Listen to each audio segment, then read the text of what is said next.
Assalamualaikum warahmatullahi wabarakatuh. Kami dari kelompok 8 kelas B ingin mempresentasikan proyek based learning kami yang berjudul Efektivitas Pemberian Pakan Kombinasi Tepung Ikan dengan Tepung Daun Lam Toro pada Kelangsungan Hidup dan Pertumbuhan Juvenil Ikan Lele.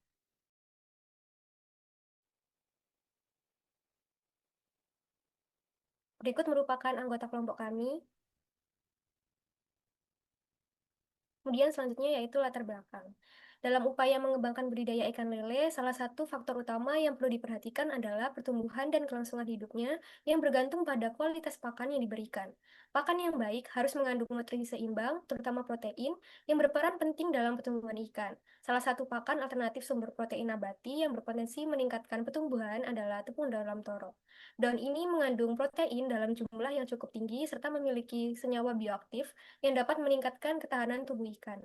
Selain itu, ketersediaannya yang melimpah dan biaya produksinya yang lebih terjangkau dibandingkan dengan tepung ikan menjadikannya pilihan menarik dalam pembuatan pakan ikan. Oleh karena itu, praktikum ini bertujuan untuk menganalisis pertumbuhan dan kelangsungan hidup ikan lele yang diberi pakan kombinasi tepung ikan dan tepung daun lamtoro dalam berbagai proporsi.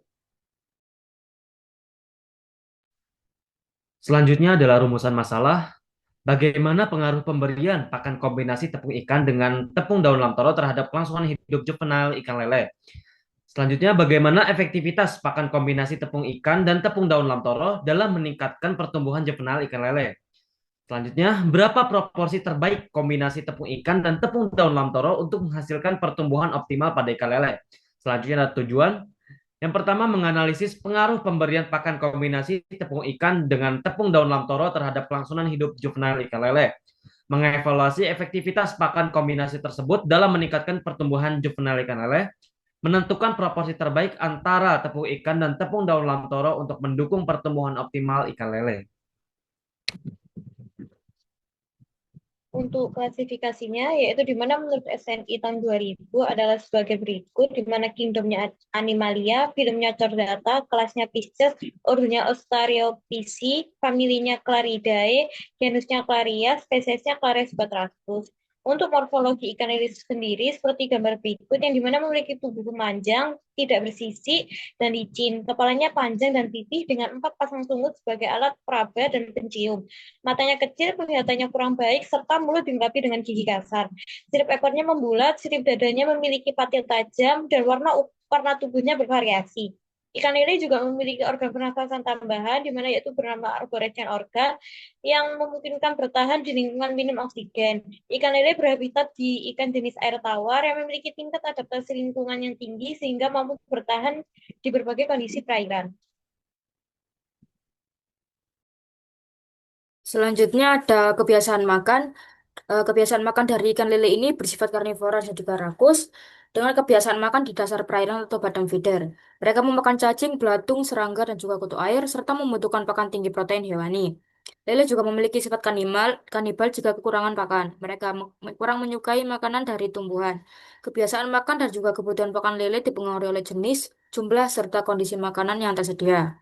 Kebutuhan nutrisi ikan akan beberapa kandungan nutrisi seperti protein yang memiliki kebutuhan berkisar antara 20 hingga 60%, di mana makronutrien seperti protein, lemak 4,4 sampai 18% dan juga karbohidrat 20 sampai 30% berperan sebagai sumber energi. Sementara mikronutrien seperti vitamin dan juga mineral sekitar 2 sampai 5% dibutuhkan dalam jumlah kecil untuk mendukung metabolisme.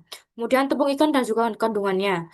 Kandungan nutrisi tepung ikan adalah protein kasar sebesar 47,85%, serat kasar 1,49%, kandungan lemak 8,09%, dan juga BDN 3,08%.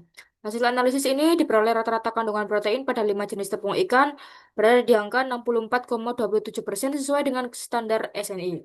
Kandungan protein tepung ikan yang relatif tinggi tersebut disusun oleh asam-asam amino esensial yang kompleks.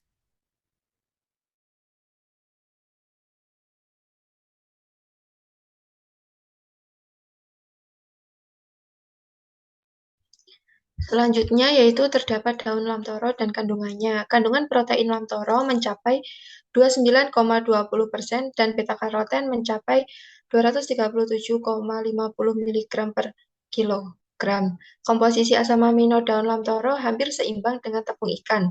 Tepung daun lamtoro merupakan sumber vitamin A dengan kandungan beta-karoten relatif tinggi yang dapat menurunkan kolesterol. Selain mengandung antinutrisi, lamtoro juga mengandung antiserat kasar yang cukup tinggi.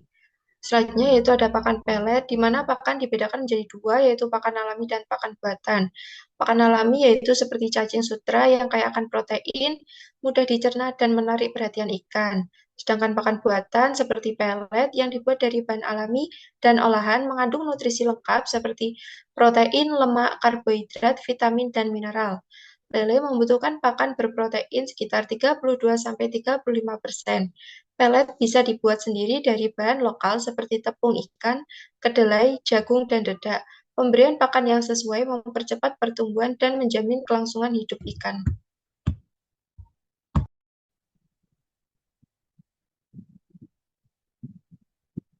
Untuk uji pakan fisikanya sendiri, yaitu ada beberapa parameter utama yang perlu diperhatikan, seperti ukuran dan bentuk butiran pakan, daya apung, kekerasan, homogenitas, dan kecekapan pecah pakan.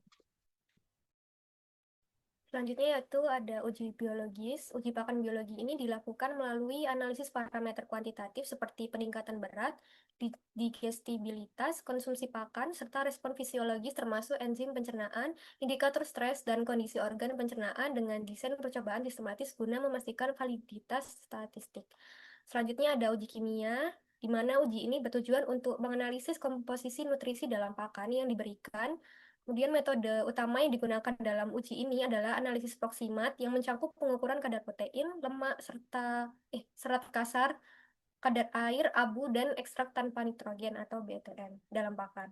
Dalam uji ini dilakukan perhitungan ransum untuk memastikan bahwa pakan yang diformulasikan memiliki proporsi nutrisi yang seimbang sesuai dengan kebutuhan pertumbuhan ikan.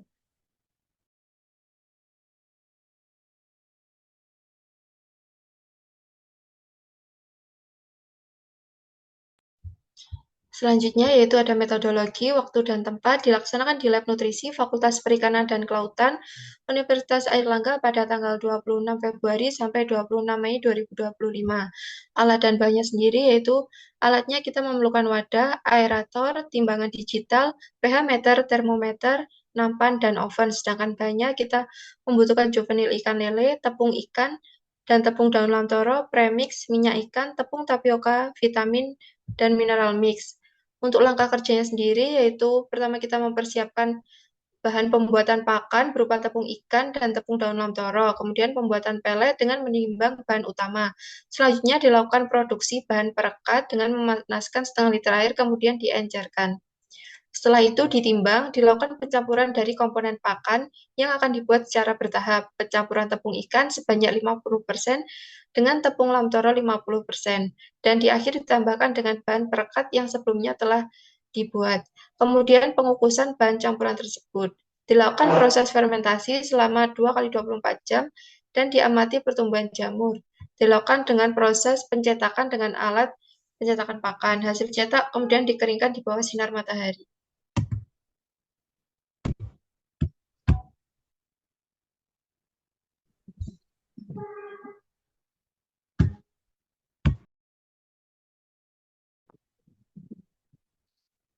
Untuk hasil karakteristik pakan, di mana pakan buatan berwarna coklat hijauan, teksturnya padat, baunya menyengat, daya apungnya sekitar 0,05,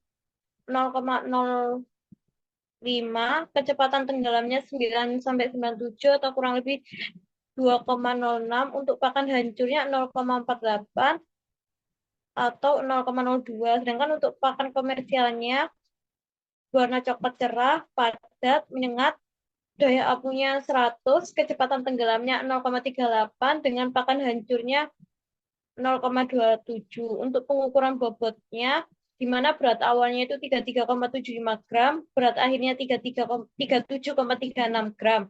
Lalu untuk pengukuran bobot ikan lele dengan pakan komersialnya dengan berat awal 26,78 gram dan berat akhirnya 27,24 gram.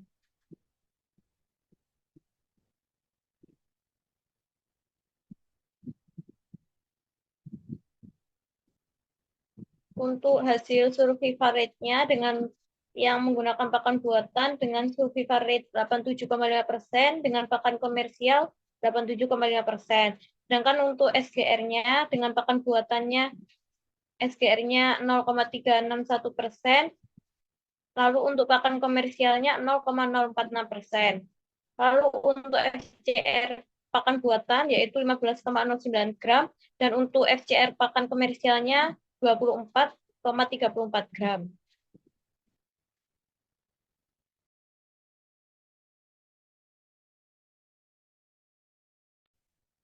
Selanjutnya yaitu ada kualitas pakan berdasarkan uji biologi. Yang pertama yaitu ada SR, yaitu survival rate. Hasil perhitungan menunjukkan bahwa ikan yang diberi pakan komersial memiliki tingkat kelangsungan hidup lebih tinggi, yaitu 87,5% dibandingkan dengan ikan yang diberi pakan buatan. Hal ini mengindikasikan bahwa pakan komersial lebih efektif secara nutrisi dan pencernaan, sehingga mendukung kesehatan dan ketahanan ikan selama pemeliharaan. Yang kedua yaitu ada SGR, Specific Growth Rate.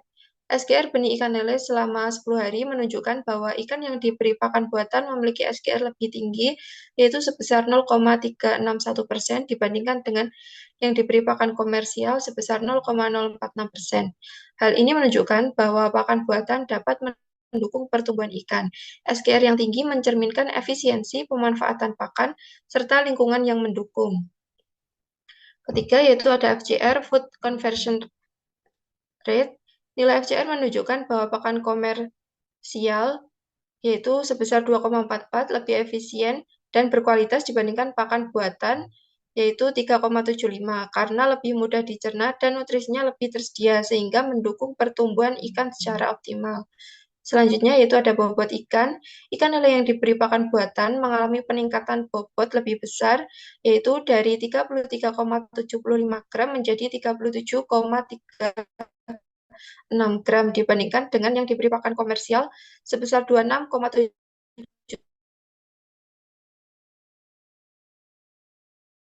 gram menjadi pakan buatan lebih efektif dalam mendukung pertumbuhan biomasa selama periode pemeliharaan.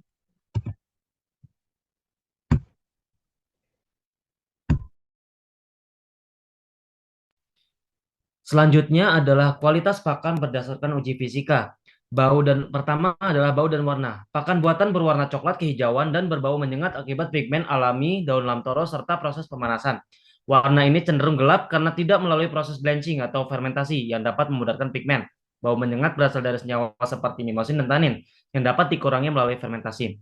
Selanjutnya adalah daya apung. Pakan buatan memiliki daya apung sangat rendah yaitu 0,046 lebih kurang 0,006 menit. Tenggelam hampir seketika. Jauh di bawah pakan komersial kurang lebih 100 menit. Daya apung rendah ini dipengaruhi ketiadaan fermentasi dan binder. Selanjutnya adalah kecepatan tenggelam. Kecepatan tenggelam pakan buatan mencapai 9,97 lebih kurang 2,06 cm per detik. Jauh lebih cepat dibanding pakan komersial yaitu 0,38 lebih kurang 0,02 cm per detik, menunjukkan bahwa pakan buatan langsung jatuh ke dasar. Kecepatan tinggi ini dipengaruhi oleh ketiadaan binder atau struktur pelet yang kurang stabil. Selanjutnya adalah pakan hancur. Pakan buatan cepat hancur 0,48 kurang lebih 0,02 menit, jauh di bawah pakan komersial yaitu 485 menit, menandakan daya tahan fisiknya rendah. Pada penelitian Muhammad et al. 2023 menyebut durabilitas pelet dipengaruhi pengolahan dan kandungan minyak. Penambahan binder seperti tapioka atau CMC terbukti meningkatkan ketahanan hingga 60%. Sementara kontrol kadar air juga memperkuat struktur pelet.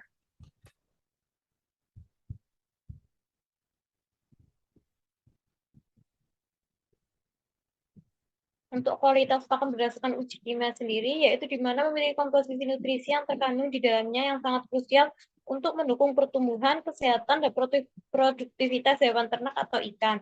Untuk nilai optimal dalam uji kimia sendiri, yaitu dengan protein sekitar 30-35%, lemak 5-10%, abu 3-7%, serat kasar di bawah 10%, dan kadar air 6-12%.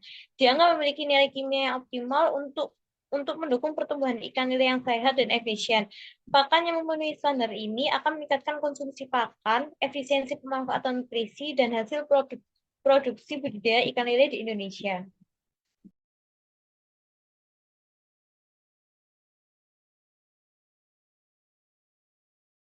Untuk analisis usaha dari proposal PCPL ini yaitu analisis usaha budidaya ikan lele dengan inovasi pakan kombinasi tepung ikan dan juga tepung dalam toro dapat dinilai dari aspek biaya, efisiensi, dan juga potensi keberlanjutan.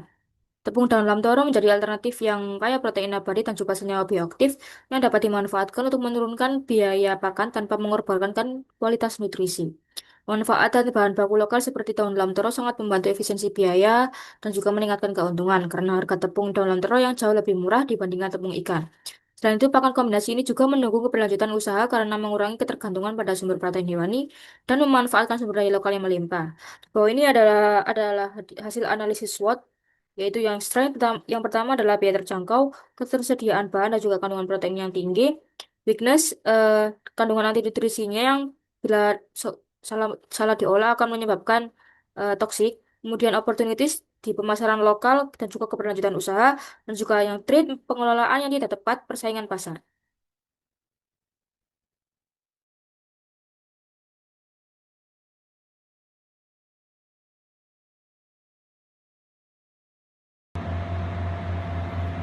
Baik, untuk kesimpulan, pakan kombinasi tepung ikan dan dalam toro memberikan pengaruh positif terhadap pertumbuhan juvenil ikan lele dengan SGR 0,361% dan SR 87,5% setara pakan komersial. Bobot ikan meningkat dari 33,75 gram menjadi 37,36 gram, lebih tinggi dibandingkan pakan komersial. Namun FCR mencapai 15,09 menunjukkan efisiensi pakan masih rendah dan uji fisik terjadi kelemahan pada daya apung 0,0646 menit dan ketahanan di air 0,48 menit. Secara keseluruhan, pakan kombinasi berpotensi menjadi alternatif ekonomis meski perlu perbaikan formulasi dan kualitas fisik. Baik, sekian dari kelompok kami. Apabila ada salah kata mohon dimaafkan. Wassalamualaikum warahmatullahi wabarakatuh.